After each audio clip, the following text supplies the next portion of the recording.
Welcome back, everyone. So I couldn't watch the NBA game I wanted to watch between the San Antonio Spurs and what was it, Oklahoma City Thunder, because we just have nonstop tornado updates where I'm at, and it's really frustrating and annoying. They just won't show it. It's kind of ridiculous. Anyway, so today I want to talk about dead internet theory, and basically, is it real? Is this a real phenomenon, and to what extent? The short answer, maybe you'll like this. Hopefully you do, because it's not a good thing. But the short answer is no, not literally. So that's the good news. So the dead internet theory is a conspiracy theory claiming that most of the internet is now fake. It's not real. And it's just dominated by a bunch of bots. It includes AI generated content and just straight up algorithmic manipulation instead of real people. But there's a real world phenomenon underneath it that makes the theory feel believable. And why is that? Because we notice there's bots that make up a huge share of the internet mind share, the internet traffic. AI generated content has exploded since tools like ChatGPT, Gemini, Claudebot, became mainstream. Search results and social feeds are just increasingly flooded with, like SEO spam, reposts, reshares, engagement baits, and synthetic media, and synthetic content. And of course, like platforms, they optimize for more or further engagement, which can make conversations feel kind of dry, repetitive, or just strangely inhuman, right? So keep that in mind. And several reports and commentators note that automated traffic is approaching or exceeding half of total web traffic in some measurements. And I've even heard in recent days that there have been some measures where it's surpassed that, half, the half point, right? So some analyzers, some experts think maybe it's like beyond 50%, beyond half of the total internet traffic. So the strongest version of the theory goes like this. Almost nobody online is real, right? We're all bots. The government is secretly replacing human internet with AI internet, but there hasn't been any reliable evidence for this claim yet. And experts generally, they classify this as, your typical conspiracy theory. So that's just the extreme version of this, or the extreme definition of the dead internet theory. But the weak version is really difficult to reject, really difficult not to accept, right? And the reason why it's hard for us to dismiss it is that many social platforms just generally, naturally are saturated with bots.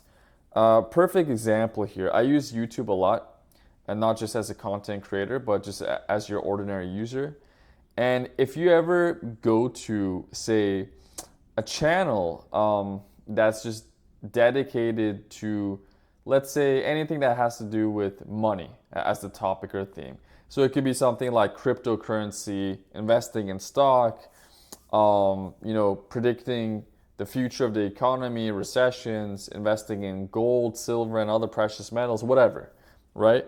And a lot of that kind of content, if you look at the comment section, you'll notice like a lot of bot posts where they have like fake WhatsApp phone numbers and some fake contacts, and if you try to contact them, they'll try to scam you and whatnot.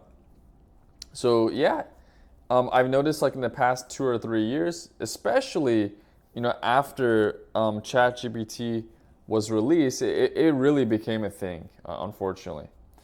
And of course, there are AI generated articles that are becoming more and more common these days. Comments, videos, and images created by AI are super common. And some people notice that online spaces, right? They're feeling a lot less personal. They're more homogenized, right? Yeah, homogenized, sorry. So everything feels like the same, repetitive, right? Nothing's unique, nothing feels human or different. And it's just like algorithmically just flattened, just dead. And researchers, they're actively studying whether AI content is reducing diversity online, and as well as just the authenticity of our online experiences and interactions, right?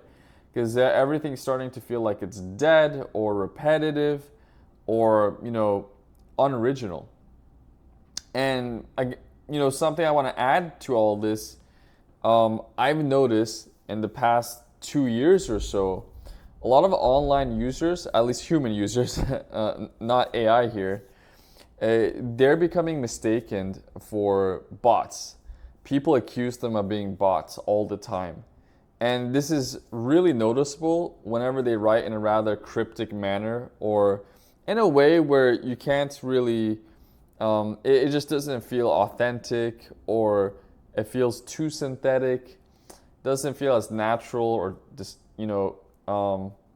humanely descriptive, I could say. So if something feels like it sounds too good to be true, people will assume right away that they're bots.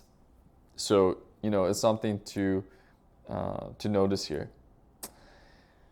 And a useful way to just understand the situation, especially if you're neurodivergent and this feels overwhelming to you. And sometimes when I think about this issue, it does feel like the world of the internet is dead sometimes. It does make me feel depressed at times. I've only felt this way in the past 2 years. It wasn't an issue before. But after I saw like a ton of bot comments on YouTube, it just drove me crazy. So think of it this way. The good news is the internet isn't dead completely, but parts of it, right, are becoming increasingly synthetic, right?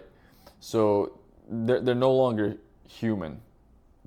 So some parts of just the internet is just coming from AI, from bots. It is what it is.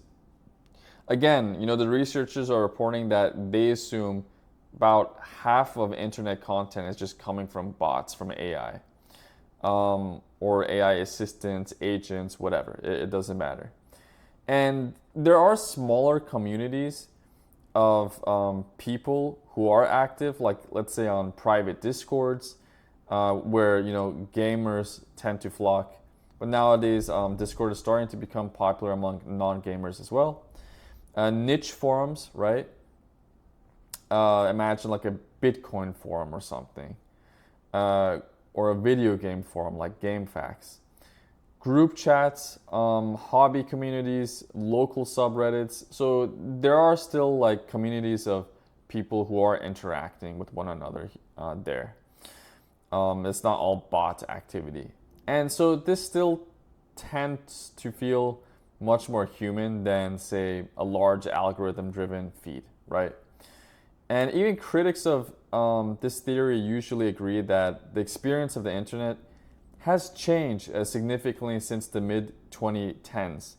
So the critics who think like the dead internet theory, right, is nonsense, they do admit that the internet is different than what it used to be. So they concede that point, and they think like since somewhere around mid 2010s, things have changed quite a bit. So a couple of years prior to COVID, actually.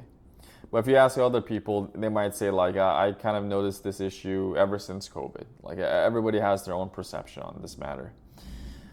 And so as a literal conspiracy, it's probably false at this point in time, because we still have a lot of people, millions of people, maybe billions of people, who still do interact in one way or another online on the internet.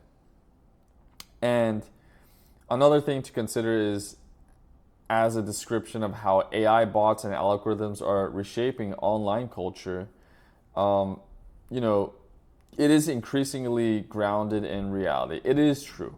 I mean, it is true. That's something that we can't deny. So that's the bad news here. At least, for some of us, unless you're a company that makes profit out of this, that's different. So, AI activity is just increasing at a significant pace, and a lot of companies, they're just turning to them because they just only care about their profit margins, nothing else. It's just sheer greed. So, we'll see. We'll see how things go in the future. Like, do you think there'll be a moment in time where the vast majority of posts and comments and interactions are just bots interacting with one another? Or do you think humans will figure out a way to stop this or prevent this? I don't know, but personally speaking, I'm dreading that day where like 90% of online interactions and communications are just bot driven. And I have a bad feeling to some extent something like this will happen. If I had to guess, like 70% of interactions or more, but I don't know. Hopefully it doesn't happen.